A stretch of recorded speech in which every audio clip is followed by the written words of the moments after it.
genuine development of the Niger Delta region. It's not like the Ogoni cleanup that we had. When the government of General Buhari came on power, they said they want to clean Ogoni land. 7 years after, what has happened?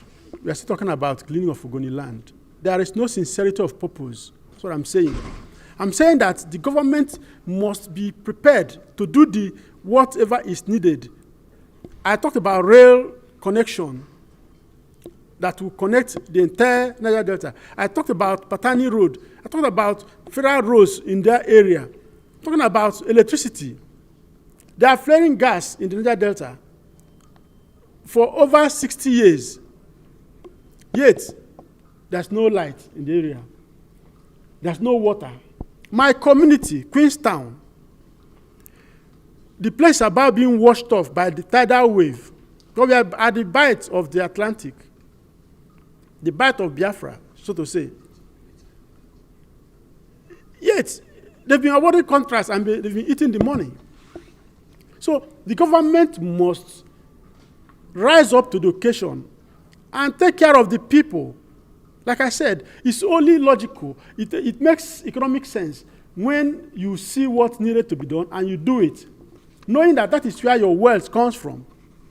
When this present APC government came to power, they promised that they were going to diversify the economy. To what extent did you see that? What we're seeing is millions or billions of naira being spent in search of oil at the Chad Basin.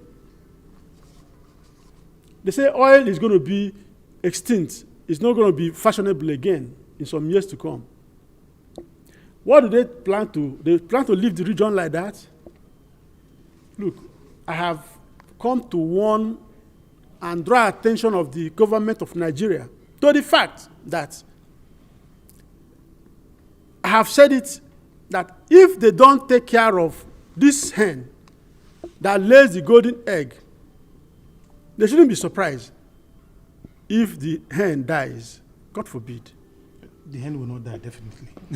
We pray. Mr. Uranta, let me quickly ask this question. It appears like we are too fixated on the central government, and we ask little or nothing from those who are closer to us, namely the state government, the local authorities, and the rest of them. And you also recall that recently there was a Pandora box open on the Niger Delta Development Commission. A lot of things are happening there, and people, most of these corporates, are Niger Deltans themselves. How do you reconcile this?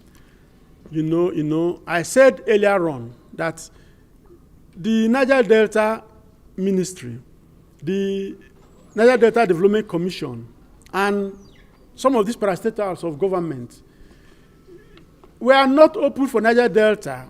They just it's a small screen to siphon money. Recall in that Pandora box that was opened,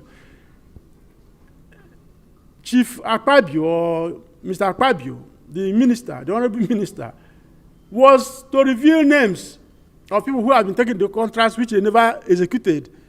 And the head of that panel said, Honorable Minister, it's okay. Off your mic. Why didn't he let him mention names? I said it. I said, when you're big, you're big. When you're small, you're small. They have seen Niger Delta people that we are small, that they can squeeze us, because if they made you chairman of that whatever, caretaker, head or whatever, of any of those bodies, agencies, if you don't play ball, they will remove you and brand you one name. That's why I say there is too much hypocrisy. My community needs to be sandfilled and embanked.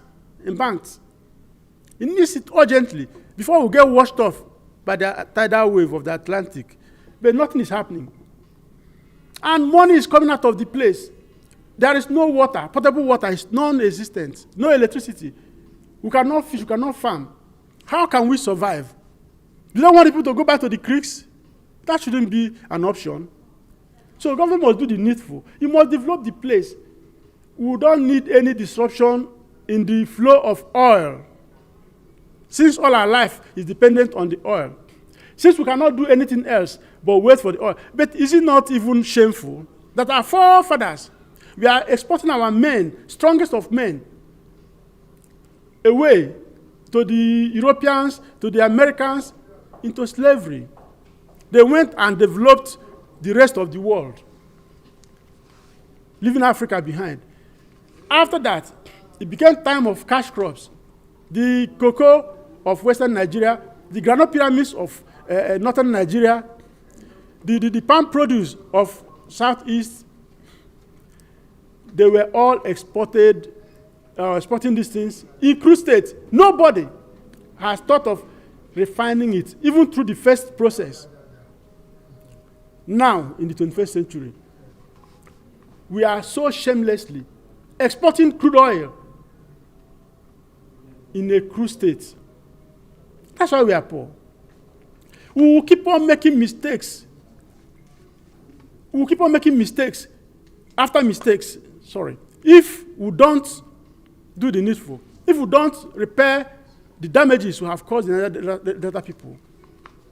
A country where prayer houses are buying off production houses in their hundreds, thousands. What do you expect? Poverty, abject poverty. That's why we are the home to the greatest number of poverty-stricken, impoverished people in the world. So much wealth, yet so much more poverty. What a shame.